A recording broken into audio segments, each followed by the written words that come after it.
This is Meena here, extending a very hearty welcome to my channel Grow Joyfully. In a series of videos, I've been explaining how to do aerobic composting in plastic containers. I shared 4 videos in part 1 series. I explained how to get started and I showed how to add greens and browns. And in part 2, I've tried explaining the composting process, how it happens in a commonsensical fashion.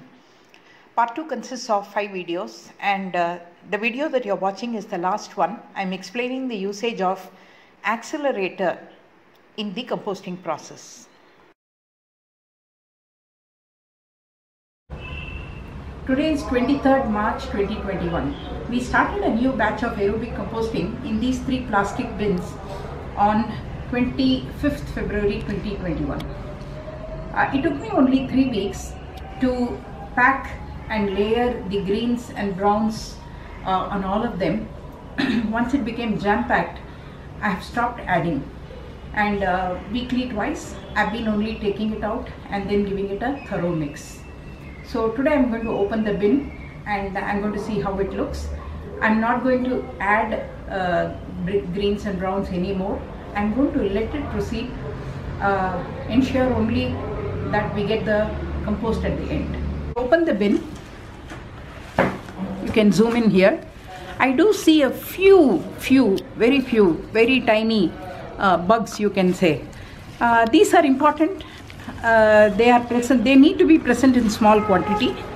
It's not an ICU kind of an environment, so there is an ecosystem where a lot of organisms, visible and invisible, may coexist. But you need to have the visible organisms in very small quantity because they do the initial biting, shredding, etc. and make them available for the bacteria to decompose. I see that the volume has come down by, say, maybe 80-85%. I can feel some amount of heat. Last week I felt more heat. This time it's a little less. But yes, there is some amount of heat. And as I told you earlier, heat indicates that decomposition is progressing well. Opening the second bin now, here again I find that almost 80-85% the volume has come down.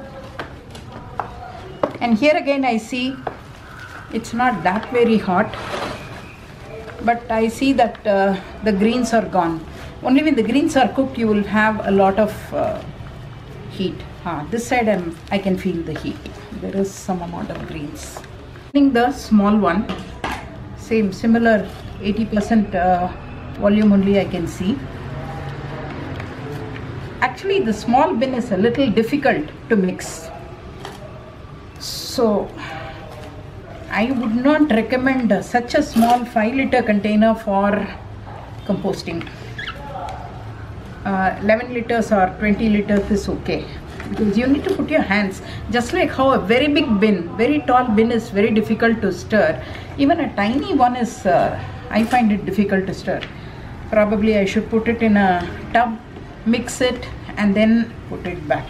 Anyway, I'll just continue this.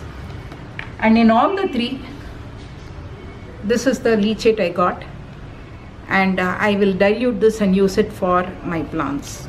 When we started the batch, we put 1 handful of bacteria, and consuming the greens and browns, they have grown, multiplied, and they are doing the work very well. And I also mentioned that there should be enough moisture and the entire mix must be moist. Today I'm going to talk about the need for accelerator.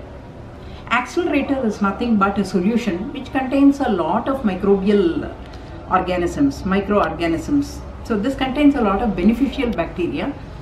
And it is optional to use accelerator, but when you spray the accelerator, moisture is increased, and also the bacterial population increases, because what is available in the accelerator is joining the gang of microbes which are already present in your composting bin, and decomposition, especially of the brown matter, will get accelerated.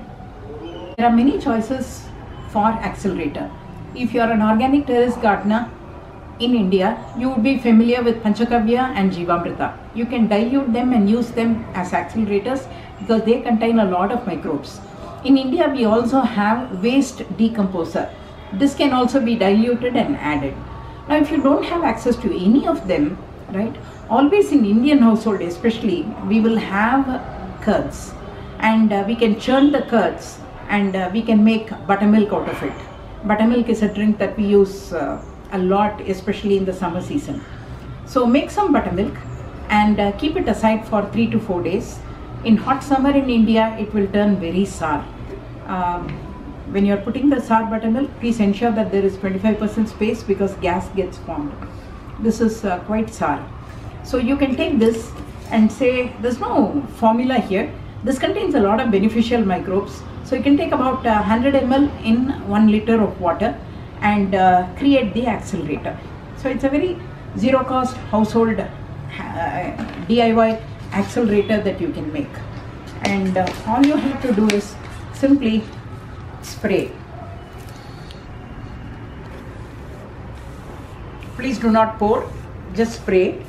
And I always mention that your mix must be glistening. I am showing it right now, but you can do this every time, the weekly twice or thrice routine that you have. As you are mixing, right, you can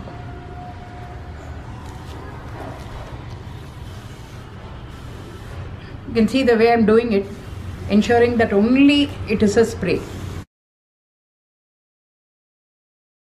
Today is April 18th and I have transferred the contents of the compost from all the 3 buckets to a tub. The reason I did this was all the greens are gone and it's quite cool, and I've also shifted it to another bin which is also well aerated. There are holes at the bottom as well as at the back. But to show it to you, it becomes very easy. You can see that it's fluffy, moist, and I keep adding accelerators like sour buttermilk or waste decomposer, etc. So I'll keep doing this until the compost gets fully done, where the browns also get decomposed almost 80 to 90%. But now the buckets are empty, so I can start new batches on them. I'll keep this in a cool shaded place, cover it with a cotton piece of cloth, and spray the accelerator alone twice a week. So it's quite fluffy. I don't have to add anything now. It looks fine. These twigs will provide the aeration. The browns will take some time to disintegrate, but there are no greens, so I don't have to worry about rat problems or maggots. And you can also see that there are no fruit flies, there are no maggots, there are no bugs, etc. Essentially because all the greens are gone. In the next video, I will demonstrate how to harvest the compost which we call as the black gold. Thank you for watching my video. Have a great day.